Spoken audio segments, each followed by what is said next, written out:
High everyone, स्वागत छ तपाईहरुलाई फेरि पनि अर्को एउटा नयाँ भिडियोमा। फ्रेन्ड्स, भिभोले आफ्नो Y सिरिजको अर्को एउटा नयाँ स्मार्टफोन Vivo Y28 4G लाई भने नेपालमा लन्च गरिसकेको छ र यो मोबाइलको प्राइसको बारेमा कुराउनु पर्दा यसको 8+128GB भने हाम्रो नेपालमा 24,999 मा लन्च भएको छ र फ्रेन्ड्स, के यो प्राइस अनुसार यो फोन भने भ्यालु फर मनी छ त त्यसको बारेमा भने हामी अगाडि भिडियोमा कुरा गर्नेछौं। त्यसैले यो भिडियोलाई एकछिन पनि स्किप नगरी अन्त्यसम्म हेर्नु होला र अब भने तपाईहरुको टाइम वेस्ट नगरी सुरु गरौँ आजको भिडियो। फ्रेन्ड्स, आगामी दिनमा अरु यस्तै भिडियो हेर्नको लागि भने प्लिज हाम्रो च्यानललाई सब्स्क्राइब गरिराख्नु होला र भिडियो मन परेमा एउटा लाइक पनि गरिदिनु होला। सबैभन्दा पहिला हामी कुरा गर्नेछौं Vivo Y28 मोबाइलको डिजाइन र डिस्प्लेको बारेमा।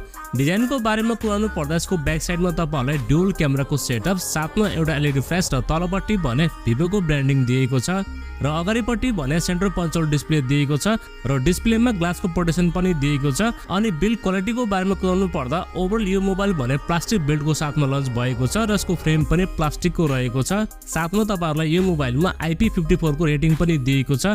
हल्का फुल्का पानीको छिटाहरू परे पनि यो मोबाइललाई चाहिँ कुनै पनि असर हुने छैन। सिरियसली फ्रेन्ड्स, फोनको डिजाइन र लुक्स भने एकदमै बबाल रहेको छ।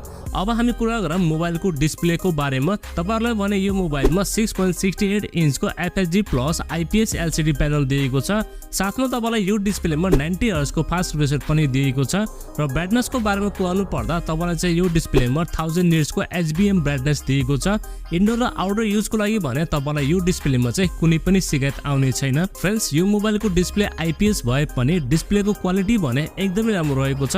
तपाईहरुलाई यो डिस्प्लेमा कन्टेन्ट वाचिङको लागि र गेमिङको लागि भने कुनै पनि शिकायत आउने छैन। र परफर्मेन्सको बारेमा कुराउनु पर्दा यो मोबाइल भने MediaTek Helio G85 चिपसेटको साथमा लन्च भएको छ, जुन भने 12 नैनोमिटरमा बनेको चिपसेट हो। साथमा तपाईलाई यो मोबाइलमा LPDDR4S को RAM टाइप र eMMC 5.1 को स्टोरेज टाइप दिएको छ। रिटेनेड स्पिड पनि तपाईलाई यो मोबाइलमा डिसेन्ट पाउनुहुनेछ। अनि गेमिङ ग्राफिक्स भने तपाईलाई यो मोबाइलमा Mali G52 को MC2 डुअल कोर GPU दिएको छ, जसमा तपाईलाई गेमिङ ग्राफिक्स पनि ठिकठाकै पाउनुहुनेछ। फ्रेन्ड्स, ओभरअलमा परफर्मेन्सको बारेमा कुराउनु पर्दा डे टु डे युजको लागि भने तपाईलाई यो मोबाइलमा चाहिँ कुनै पनि शिकायत आउने छैन र साथमा तपाईले यो मोबाइलमा मिडियम सेटिङमा गेमिङ पनि खेल्न सक्नुहुनेछ। अब सफ्टवेयरको बारेमा कुराउनु पर्दा तपाईलाई यो मोबाइलमा Android 14 दिएको छ, जुन भने रन गर्दछ फ्रन्टच OS 14 मा रन गर्दछ, जसमा तपाईलाई सफ्टवेयर एक्सपिरियन्स पनि एकदमै राम्रो पाउनुहुनेछ। क्यामेराको बारेमा कुराउनु पर्दा तपाईलाई भने यो मोबाइलमा 50 मेगापिक्सल को प्राइमेरी सेन्सर, 2 मेगापिक्सल को डेप्थ सेन्सर र सेल्फी क्यामेरामा 8 मेगापिक्सल चाहिँ सेल्फी क्यामेरा सेन्सर दिएको छ। भिडियो रेकर्डिङको बारेमा कुरा गर्नु पर्दा यिनी दुवै क्यामेराहरुबाट तपाईहरुले 1080 को 30 fps सम्म चाहिँ भिडियो सुट गर्न सक्नुहुनेछ।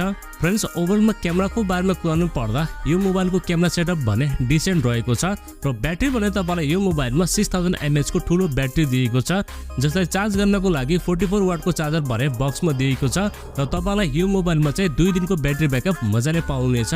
प्राइभेसी एन्ड सेन्सरहरुको बारेमा कुराउनु पर्दा तपाईलाई भने यो मोबाइलमा साइड फिंगरप्रिन्ट स्क्यानर दिएको छ, फेस अनलक पनि दिएको छ, चार्जिङको लागि टाइप सी पोर्ट, साथमा स्पिकर भने ड्युअल स्टिरियो स्पिकर दिएको छ, जसको क्वालिटी भने एकदमै राम्रो रहेको छ।